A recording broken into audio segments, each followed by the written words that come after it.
All right, so welcome everyone. My name is Robert Buckler and I'm a fellow realtor at the Thornhill office as well as a condominium consultant and manager. And I'm very happy to co-present with Mario Deo, principal lawyer at Deo Condominium Lawyers. We've worked together for at least 10 years on many files. And I'm happy to, if you want to just say a quick hello to everyone in terms of your practice and your background, because I think the audience hasn't had a presentation by a condo lawyer before. Thank you, Robert. Again, my name is Mario Deo from Deo Condominium Lawyers. My practice is restricted to representing condominium corporations. In my early years, I did many transactions, condominium, home transactions, but eventually my practice transitioned about 25 years ago to representing only condominium corporations. My firm represents probably about 1,000 condominiums in the GTA and North. And, we have 9 lawyers and that's what they do too. My whole firm does the same thing, represent condominium boards. We don't do condominium closings. We don't represent developers. We don't represent managers. We only represent boards, condominium boards. So we're very involved in that field, and hopefully I can help you with some status certificate information today. I'm pleased to be here. Thank you so much. Very good. So what we're going to do today is just go over the agenda. So today really the focus is on what, as a realtor, you need to really focus on and understand about what a status certificate is, the questions you maybe have, and we will have some time at the end for some Q&A. So I invite you to make a note of those. And if, Tina, if you want to keep watch of the chat, and we'll address those at the end, as we want to make this as interactive as we can. Okay, so I'll hand Mario, if you want to talk about the consumer protection aspect of the status certificate and the Condo Act. Well, the status certificate is absolutely a consumer protection part of the Condominium Act. It requires the disclosure of many things, which Robert and I will talk about. It's not the be all and end all. You have to go behind the status certificate if you're trying to serve your clients in the best manner possible. And Robert and I will talk about those items as they come up in the presentation. But the status certificate is an essential part of the start of a condominium resale or sale, whether it's new or resale. So yes, go ahead, Robert. Yeah, so just one more point before we move on is this, I hope there are some commercial realtors on the session today. This similarly applies to residential and non-residential, so commercial, industrial, condominium, any type of condominium, whether it's a freehold townhouse with common element fees, or also known as a parcel of tied land. So this session addresses whether it's a high-rise, mid-rise, commercial unit in a plaza, industrial unit, and so on, or a townhouse in a what's called a common element condo corporation. There's a picture of someone taking a picture, and that is on purpose because the status certificate in and of itself is a snapshot, and we will talk about that in terms of how that impacts the information and the provided within the document and its supporting documents that come along with it. Okay, so let's talk about obtaining one. So first of all, it is embedded within the Condominium Act. What the status certificate is defined, what has to be in it, included in the form. It is what's called a prescribed form, which means that it has a very rigid format that has to be followed. And typically management is the one that's preparing it on behalf of the condo corporation as per the management agreement between the condo corporation and the management provider. It also there's prescribed attachments that must be included, and we'll get into that a little bit later. But it's not just the document; it's a variety of other supporting documents that help provide, again, consumer protection so that a purchaser of a condominium can learn what they need to learn and make an educated and decision as to do they want to proceed with the transaction or not. And of course, it's part of a conditional purchase and sale agreement. It's a condition of that transaction in most cases, and we'll talk about in some cases what it's not. So why is it important? So as mentioned, it is a snapshot of what is financial status, what's happening within the condominium from a legal perspective, how many units are rented, for example, or been disclosed as rented. What's the reserve fund balance? So there's a lot of very, very important information embedded within this document, and it provides that guidance for purchasers and their lawyers to review and provide guidance as to whether or not to proceed with the status certificate, with the purchase. So how to get one? So many of you have probably purchased one or your clients have purchased one from management. So typically it is from management, very high percentage. And that's because there is a management provider, condominium management provider. For those of you that are not aware, about 4 years ago, almost exactly 4 years ago, condominium management became regulated. And not the official title for the management community industry is condominium manager, and they're licensed under the regulator, similar to RICO. So we also, management is overseen by what's called the Condominium Management Regulatory Authority of Ontario, the CMRAO. So they are bound not only by the Condo Act, but the regulator, and it's typically obtained through them, whether it's online, whether it's through a phone call or an email, and the payment. So those are the two important points, that when you request it, in order to start the clock for the request, it needs to be done in writing, and the payment needs to be provided. And we'll talk about the costs in a moment. So there's no standard way, is what I want everyone to understand here, of obtaining one. So you might have worked through some of the larger management companies or providers, and they have their own system to request one, and their fee structure as well. It could, and if there's no management company, which there are some corporations where the condominium manager is an employee, or a smaller one where there's no management presence at all, and the board is what's called self-managing, then it's up to the board of directors themselves to provide it. So that just gives you an idea of the different scenarios. The fee, so how much does it cost? This does have various answers, because the Condo Act does say $100 inclusive of tax. However, the trend has been to within 10 days, and that's the how long portion. However, given that the market has, the market has spoken in terms of people needing it earlier or quicker based on transactions that are dependent upon it. So there's this convenience fee or rush fee, or depending how you've dealt with it. But that's basically to receive it quicker. There's an additional cost that many of the providers are charging. It varies. That's not prescribed. So that is the extra cost that you might be encountering. It could be the total cost of a status certificate. Let's say for a very quick turnaround is $200.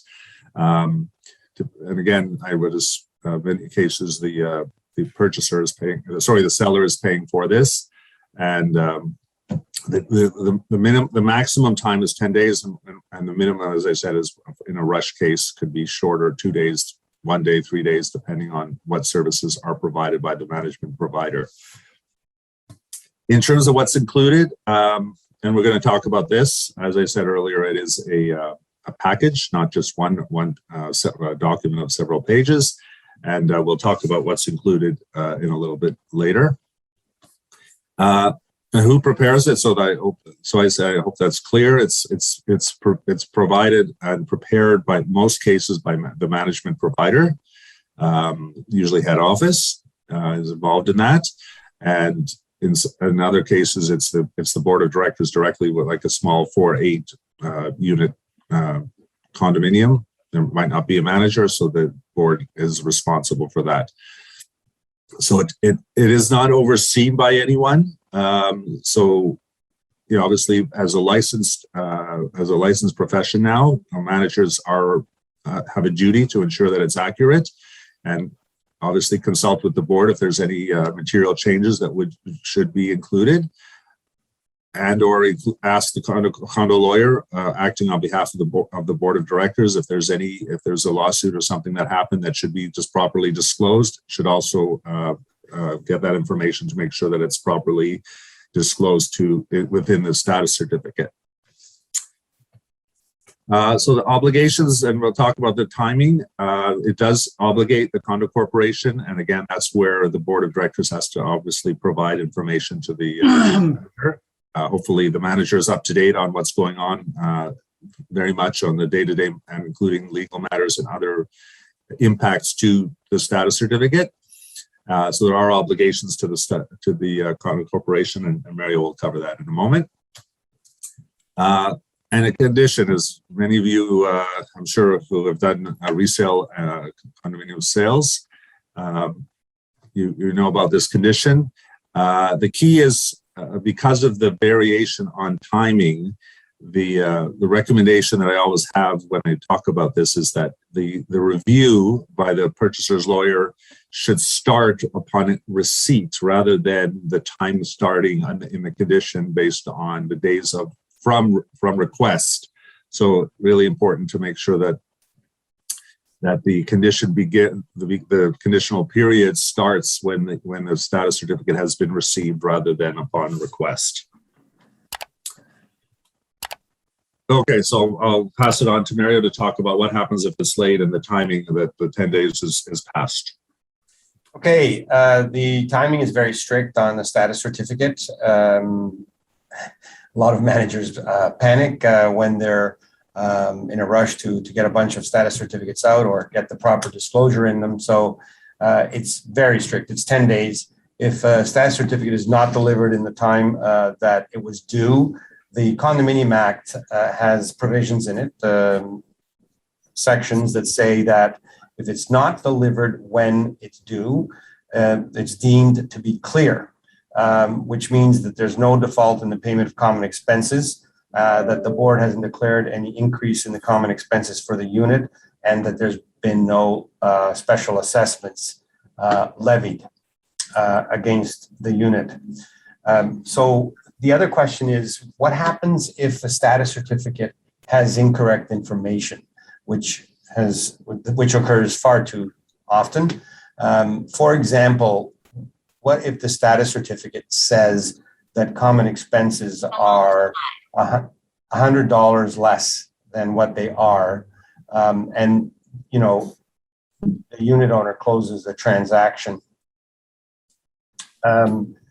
In this situation, a lot of people think that you're going to get the value of $100 infinitely, but here's what happens if there's a special assessment that hasn't been disclosed. Okay, so let's deal with both of those examples very quickly.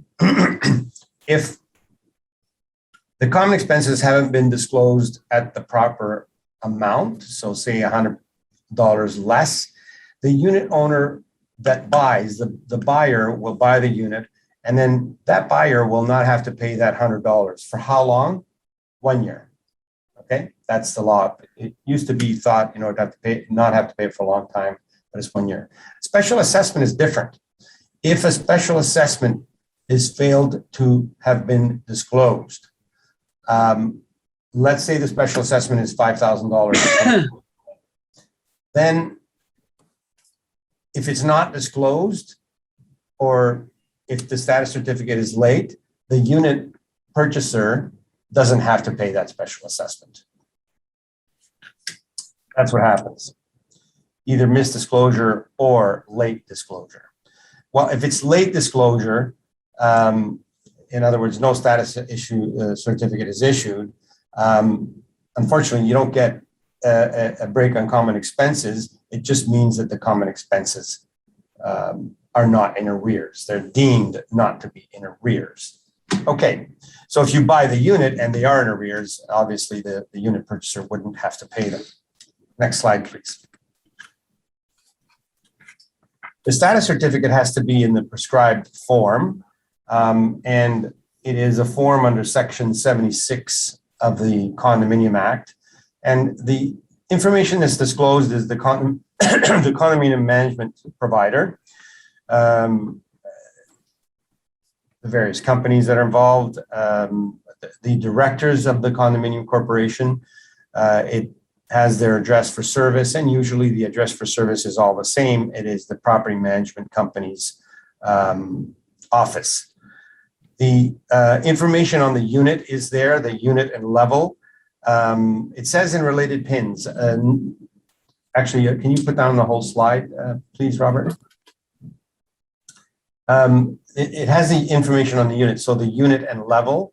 It says in related pins. You don't get the pin with the status certificate. You just get the unit and level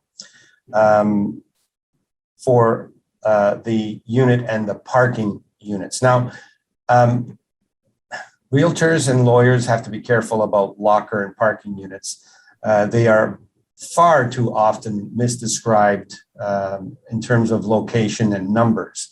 But you should know something. You can, it's probably the purchaser's lawyer that should do this, but you can get a plan indicating where the locker is and where the parking unit is, because there are, and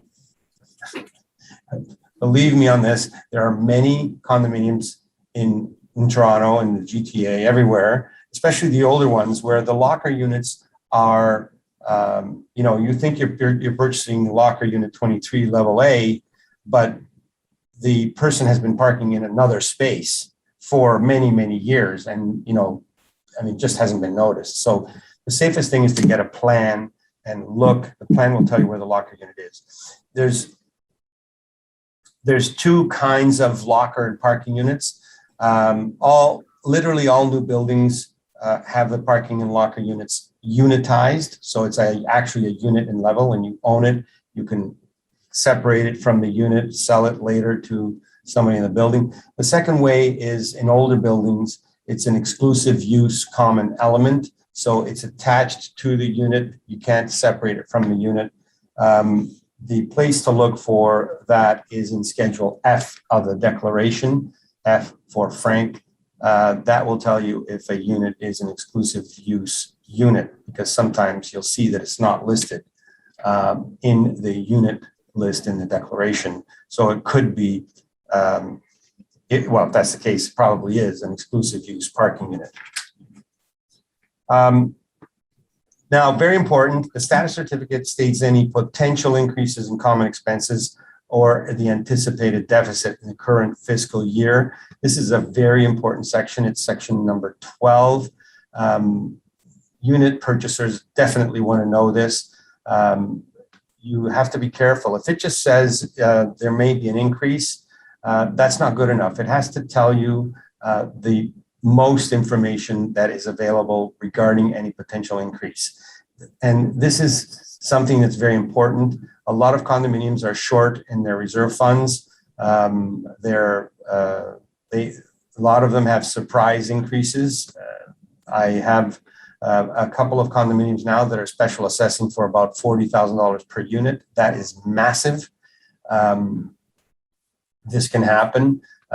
Although special assessments are, the more common ones are much less than that, but it does happen. That needs to be disclosed in a status certificate. And again, it's paragraph 12 or paragraph 8 of the status certificate. And it has to describe any assessment levied in the current fiscal year. Why do you want to know that? Well, any special assessments in a condominium corporation, not always, but generally indicate that the condominium corporation has not been governed properly, or something has happened. It might be governed properly, but something has happened where the condominium corporation needs more money, possibly an environmental incident or again, something unexpected. Next slide, please.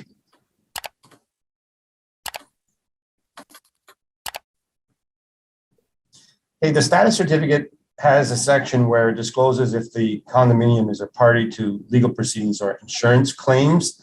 And obviously, any unit purchaser would want to know that. Now, you know, it does not, the status certificate does not disclose in the form one of the most important things that a buyer wants to or should know, and that is, what is the insurance deductible of the condominium corporation? This is a very confusing topic for many. A condominium corporation insures in the event of damage, not for repairs, for wear and tear, in the event of damage, insurable events, risk events. The condominium corporation insures the unit and the common elements. And that insurance policy has a deductible.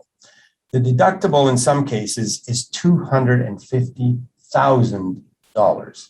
I have one corporation that the deductible was $500,000 for a time, and then they got it back down to $250,000, which is still a huge amount of money. The average deductible I see these days is between $25,000 to $50,000, which is still a lot of money. The status certificate doesn't tell you right on its face how much this deductible is. So you might ask, where do I look? And if you want to really serve your clients well, you should tell them that the deductible needs to be covered under their condominium unit owner policy. And why is that? Because if they create a flood, if they cause a flood, or if they cause a fire, the condominium deductible is charged back to the unit owner. And there's many situations where this has happened and the unit owner doesn't have insurance for it. So you need to know what the amount of deductible is, and the purchaser should obtain, must obtain insurance for that deductible responsibility. Again, a very misunderstood part of condominiums. So you should be asking me, where is this information? It's in the certificate of insurance, which is an attachment. It's in the many documents that you're going to get with the status certificate. It's called a certificate of insurance. And in that certificate of insurance, there will be various categories. Number one is standard deductible. Purchaser can be responsible for that. Water escape, purchaser can be responsible for that. Flood, no, that's a deductible that's covered for flood from outside. Earthquake, no, not responsible for that. But the other ones, yes. And again, they average $25,000 to $50,000. Some of them are $200,000 to $250,000. That's a huge amount to be uninsured for. Sorry for spending a lot of time on that, but it's probably the most common problem with condominium purchases in terms of insurance. So it has, the status certificate has the most recent updates.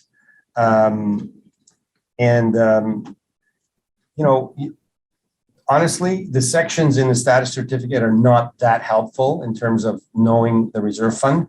A condominium corporation reserve fund balance tells you nothing. You can have a reserve fund balance in a condominium corporation of $100, and that would be enough. Why? Because future contributions to the reserve fund won't have to be spent for many years. So you can't, this is a common mistake by purchasers and realtors. You look at it and say, oh, $1 million, oh, that's great. That's fantastic. Well, no, you can't tell. That might be terrible. It might be great, but you don't know because it's an estimate of what needs to be spent in the future. So how can you know? Look in the audited statements. In the audited statements, there's a note that says, and it's again buried in the attachments. There's a note from the auditor in the audited statements that says sufficiency of the reserve fund. It states how much the reserve fund should be according to the reserve fund study. That number should be what the reserve fund study requires. And it tells you that paragraph, that note in the audited financial statements tells you if the condominium corporation is putting away this the right amount of money, and if the balance in the reserve fund is good. Okay, a lot of status certificates say that there is no inspection for unauthorized common element or unit alterations. This is very important. You literally can't know, being a realtor or a unit purchaser, if there's any unauthorized alterations to the common elements. This is just something that can come up. Typical example is a unit owner who has broken through the ceiling of a townhome unit and used the attic, renovated the attic, and the attic is a common element space. It's an actual case that has happened. If the condominium corporation hasn't inspected, they won't know about it, but you'll be in contravention of the Condominium Act if a unit purchaser takes that. It's a problem that, you know, it's beyond the scope of this presentation, actually. Now, electric vehicles. How do you know if the unit purchaser, if the unit purchaser says, I have an electric vehicle parking unit, that has to be in the status certificate. Section 23, it's an electric vehicle charging station agreement that's registered on title, and it is disclosed in the status certificate. And if there's any alterations to the common elements, it's also disclosed in Section 23. For example, if they put a patio deck that's different, then that would be in that section. Next one is yours, Robert. Yeah, so these are the attachments that you were just mentioning, these are the documents that are attached to the status certificate itself. Not to go too lengthy in this topic, but again, these are important. So, for example, let's just say the fiscal year end was December 31st, which is calendar year, and the status certificate that's attached to the package is for the fiscal year end. Let's say we're talking about now for 2018.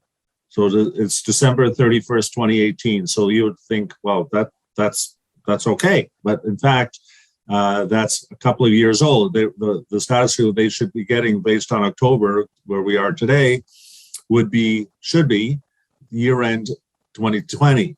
So that's not a legal question. I hope Mario would agree with that. That's just a factual question that I think it would be great if the realtor would catch that. I've caught it obviously when I've done transactions because obviously I have this knowledge. But again, that's just saying, wait a minute, the status certificate is, documents are not up to date. So just follow up with management. It might be an oversight. Again, they're issuing, larger companies especially, are issuing hundreds of status certificates a month. So obviously they need to be kept up to date. Another example is the certificate of insurance. The term of the insurance obviously is a year, and it needs to be updated every year. So if the insurance certificate expires in a week or 10 days, you've got to protect your client and make sure that the package is complete. Likely the new certificate has been issued and it just needs to be included, and of course it should be provided. That's an oversight of the provider, of the preparer of the status certificate. So these are all technical details, but not legal questions in my opinion. So I hope Mary would agree with that. And they should be complete, and that's really the first level. And I know that very often, the package is basically received by the realtor and then passed on to the purchaser's lawyer. But it doesn't take long just to take a quick look to see the dates of what you're getting, because if it's out of date, obviously the opinion of the purchaser's lawyer will not, will hopefully catch that, and it'll slow down the potential transaction condition review. So one other thing I just want to mention about about this here is the notice of future funding. And sorry, one other comment before I go ahead on that. So you notice the term current fiscal year mentioned in the previous slide. So facts are provided based on, mostly financial facts are provided based on the current fiscal year. So for example, I'll just use that same example that the fiscal year end is December 31st. You receive on behalf of your purchaser client the status certificate packaged, and the date is December 15th. So what you should be thinking is, wait a minute, we only have about 2.5 weeks left of the fiscal year. So everything in that status certificate technically only applies until for another 16 days. So it would be a good practice to say, well, wait a minute. Obviously, my purchaser will want to know beyond, the current fiscal year, because obviously that's important. So maybe Mario can comment on that, because this is a common problem, because you're dealing with the current fiscal year. Mario, could you just comment on that? Well, it's a common problem now because a lot of condominium corporations, due to COVID, have exceeded their fiscal years without having an AGM. Their statements are late. Is that what you're referring to, Robert? No, just the facts about the current fiscal year, the financial disclosures. They're like for deficit, special assessment, and so on is all stated basically for the current fiscal year, rather than, if 3 weeks later, the new fiscal year starts. So you might want to, maybe it would be appropriate to get a budget for the next fiscal year as well, not just the current fiscal year. If it's that close, that's fine. I wouldn't be too concerned about that, because you still have paragraph 12, which forces the condominium corporation to disclose any potential increases in common expenses. And if a budget is due, so let's say that a budget is due in 2 weeks and you get a status certificate, it's going to tell you whether the new budget is going to increase the common expenses. And they have to do that in paragraph 12. Great. Thank you for that. So what's not included? I think this is, and we talked about this before, the inspection. So we as managers, very often there's a paragraph at the end of the status certificate document that specifically notes that this status has been rendered, has been provided without an inspection of the unit. And this is really to protect management. We're not, as managers, I'm wearing my manager hat now. We're not home inspectors who are licensed, as you all should know, or engineers. And as a result of that, we're not going to be taking on that risk or that liability to certify or to say that the unit is, there's no changes to common elements as one, for example, or there's no defects or damages that for which obviously the purchaser would need potentially be held to repair or to restore back to the normal unit if a change has been made without authorization by the board and appropriate process. So I'm not sure if I've talked to many home inspectors about this topic, and they will look at it from a different perspective. So I have had cases where the purchaser will hire the corporation's engineer actually to really make sure that, this is rare, it happens, but it's rare, to check to see if the changes made to the unit are within the guidelines and not changing common elements. So again, it's something to, when you do a walkthrough, just like you were to look through a home and see a shed or see something unusual installed, the question would be, would the proper variances have been, is there a variance for this? Was it approved? And things like that, so that you can assure the purchaser that the process has been followed without having a problem. As noted, there's legal disclosures, obviously not a lot of detail, but just enough so that the purchaser is made aware of cases. And I want to mention this tribunal only because, again, this is something relatively new. The Condominium Authority of Ontario is a new entity that also came into effect 4 years ago as a result of the changes to the Condominium Act, which provides, for those of you active in condominiums, I really recommend that you visit the Condominium Authority website. It has lots of amazing resources. It even has a buyer's guide available that you can provide to your purchasers who are for sure new purchasers of a condo if they never lived or purchased a condo before. Lots of great, right from a brand new condo, pre-construction type condo, all the way to resale. Great information provided. And in addition to that, to all the information, there's also director training available. So those of you that are potentially on the board of your building, if you live in a condo or you're looking at getting elected, there's a training course available free of charge, available on that website. anyone can take that really gives great knowledge and information about condominium living and what it means to be on a board, to serve on a board. Many realtors I know have taken it, and I think it'd be a useful thing. And so the reason for this tribunal is the condo authority now has a tribunal and their jurisdiction is being expanded in the new year, such that they can deal with, instead of going through the court system, you would be able to go through this tribunal to complain about, as an owner, about certain issues, noise and pets and things like that. So again, that would be disclosed as well in the status certificate if there was a case like that, or a human rights tribunal or the like. So it won't tell you. So mediation will not be noted as well if there's a process before an arbitration, which would be disclosed. If there's a fire code or a municipal work order, wouldn't be disclosed. Again, that would be up to the purchaser's lawyer, hopefully, to check into. Number of pets. So if you're looking to find out how many pets live in the building, and because it's a pet-friendly building, that's currently not tracked. Some buildings do have a system that they register the pets, but that's a rare situation. So keep that in mind. One other thing, historically, do you get an idea of how many management companies or providers or managers have worked in the building? You really won't be getting that information. So that's something, that is good to just ask if you're curious.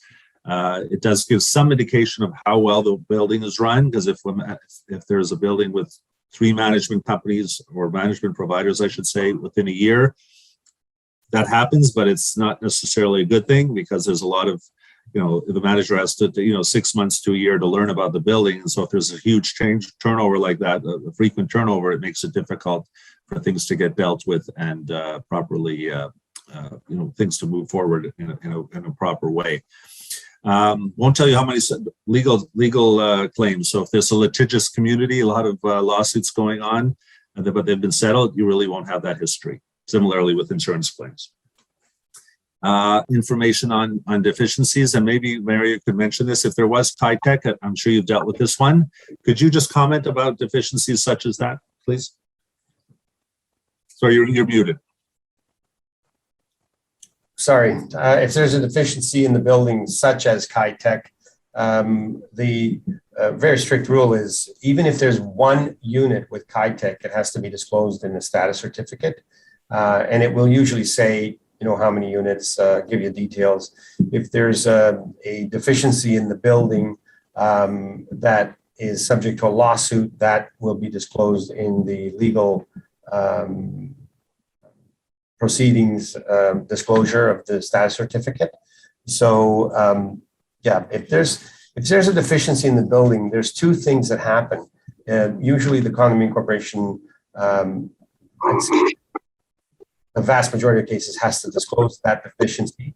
And secondly, paragraph 12, again, I keep mentioning paragraph 12, it has to say if the deficiency is going to cause or may cause. It says potential. So if there's any potential for increases in common expenses, it would have to be noted in paragraph 12 as well. Thank you. Appreciate that.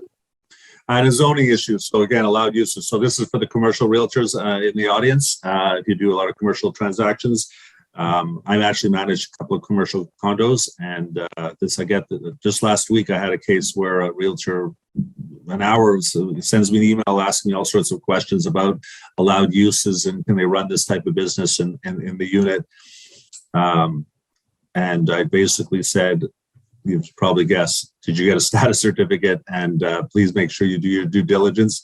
And in the case of commercial or non-residential, the uses are actually embedded within the declaration. The condo corp, when it's built. So for example, a developer would say, I want to be able to give some preference to one of the purchasers that's going to get the corner unit, and they're allowed to do, there's one restaurant, for example, just giving an example, and they want to give preferential treatment. So there might be only one restaurant or one type of business allowed within the complex based on the declaration. So that's not necessarily a zoning issue. That's just the way the development has been built. So obviously the intent there is that the developer can charge that purchaser more because of the exclusivity. But the second layer is, of course, with the city, the municipality and the city limitations on uses based on the zoning. And that's something that the purchaser's lawyer and or the realtor should do some due diligence to make sure that the business matches the zoning requirements.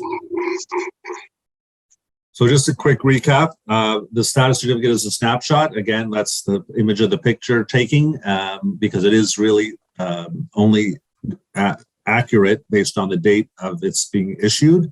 So why is that? Why is it? And I know many of you are probably saying, well, wait a minute. When I have a listing, I ask my seller to request a status certificate to be able to provide that as part of the documents when an offer is submitted, or previous to an offer being submitted, so that would potentially prevent the status certificate condition.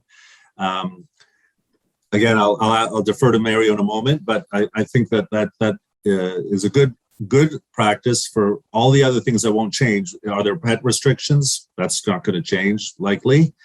Are there what's the parking? What are you allowed to do? Is there a parking unit included? Is it exclusive use or is it owned? You'll figure that out, and that will obviously not change. But a lot of other information could change. For example, there was a board meeting that occurred a week ago, and there was a discussion on the financials, and the management advised the board that there was a potential, there's a deficit that's been accumulating, and it's been disclosed, and it's 2 months before the fiscal year end, and potentially it's going to impact the budget and or potentially create a special assessment. So, maybe I'll hand it off to Mariota just to finish off that thought in terms of the timing of the age of a status certificate. Yes, that's the next slide. How recent is the status certificate and can it be used? I don't know if you can put that slide up there, slide number 10. Sure. There we go.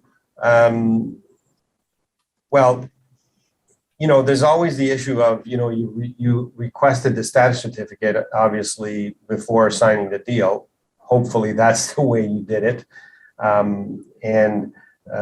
If it's 3 months before, I would request a second status certificate before closing, because the standard OREA form, it has a provision. I'm just going to turn to it.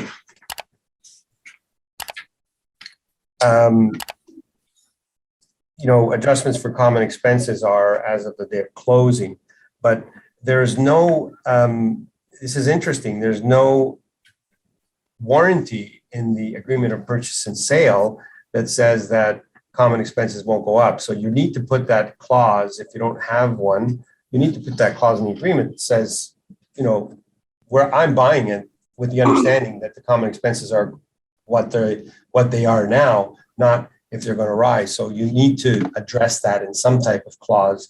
I'm sure you have some standard clauses that you use. So I would update the status certificate. This is probably a lawyer's job, not a realtor's job. But if you're serving your client, you want to serve them well, just say, get a new status certificate just before closing, get it to your lawyer so that you know what you're buying. Sometimes realtors and lawyers try to update status certificates verbally. Okay, if you want to rely on that information, that's great. But if it's wrong, you can't do anything about it. That's the problem. But verbal confirmations are common. Sorry, Mayor, sorry to jump in, but I just want to clarify that. So, for example, if the person at the office, at the management office, and you call is an administrator, let me just throw that to you, Mario, because that person is not licensed as a manager under the new management regime, and that's the person being asked the question. I think this is also important for the realtor community to understand. Could you comment on that, please? Well, they're an administrator. It's a verbal response. You can't rely on that. It provides some comfort maybe, but you can't rely on that. You need to get another status certificate. And obviously, if you're going to close on the 20th, I would request one on the 9th so you can get it just the day before closing. That's what I would recommend. It's not, unfortunately, it's not a common thing to do. But if I'm a lawyer representing a unit purchaser, that's what I would recommend. It's $100. It makes you feel safer. Like Robert has said throughout this talk here, things can happen from day to day in a condominium corporation, and things can change certainly within 2 or 3 months, which is the typical time frame between the first status certificate and closing. So, we're talking about here is the condominium corporation number correct? You can check that. How would you check? The CAO has a website, and you can check it through that website if you're really intent on checking that. Is there a current insurance certificate? Look, I told you about I spoke about that earlier. You need to look at this insurance certificate and to see that it is current. Check for locker and parking. I've gone through the fact of owned parking spaces or exclusive use parking spaces, so I'm not going to repeat that. It's Schedule F of the declaration. Look at the bylaws and rules in effect. Your client's going to need to know, and not really up to the realtor all the time, but if you're informing your client says, I'm buying this for Airbnb.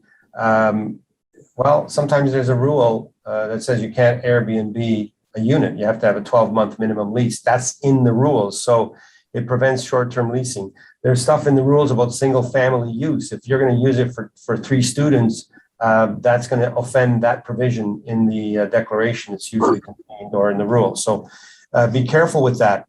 Compare what's covered in the condo fees to the listing, obviously. What's included in the common element fees, that's usually in Schedule E. It's also something that you want to check in the agreements list that are given to you. A lot of condominiums are separately metering water and electricity. And if they are, there's usually an agreement affecting that. And that's sometimes in the declaration as well. This is a very confusing topic, a little bit beyond the scope of this talk here, but you need to find out how you determine what is included in common expenses. Is electricity included? Is it not? It's not always an easy thing to find out, but like I said, the main places are, there's an agreement for sub-metering listed, given to you in the list of agreements, or the declaration says that electricity is not included and it's sub-metered.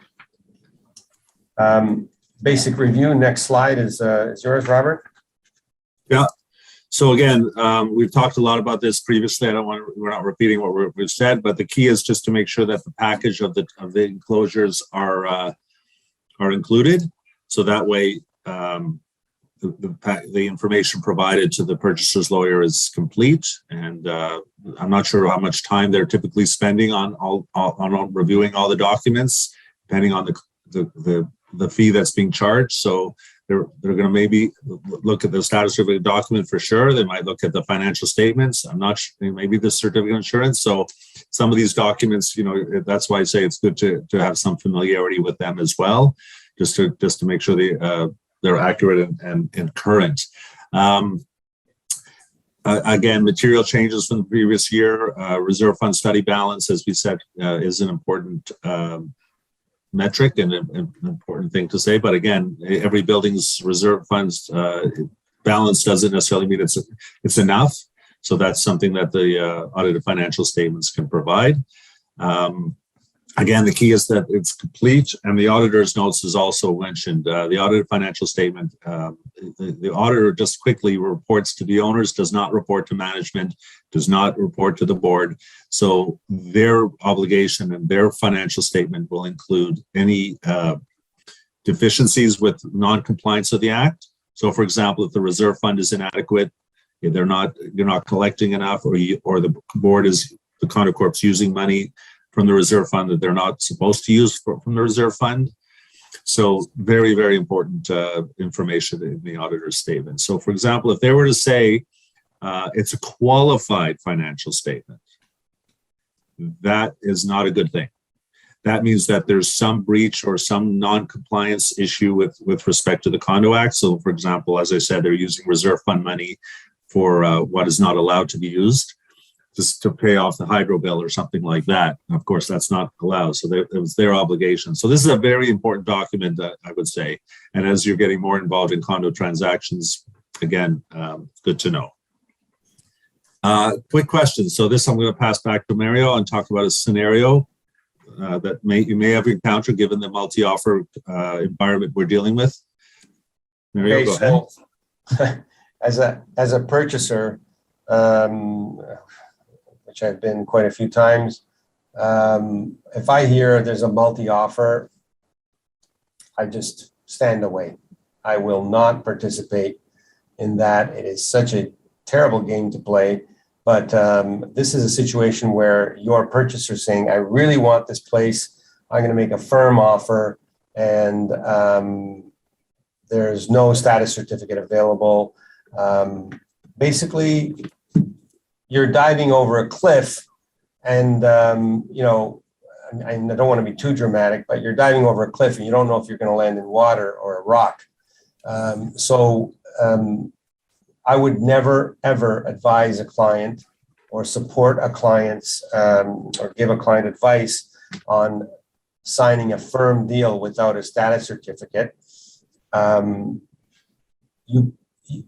If you did so, which I wouldn't do, but if you did so, I would make it clear in certain clauses that you shouldn't rely on my advice on this, but you should get the purchaser's lawyer to give you these clauses, that when the status certificate is issued, it won't show any increases in common expenses. It will show that there's no lawsuits. You know, make the declarations or the provisions in the agreement of purchase and sale if you're going to do this. And then the vendor will look at it and say, yeah, my status certificate is going to show that, and you can sign it back. That'll be safer, but again, don't do it without a lawyer.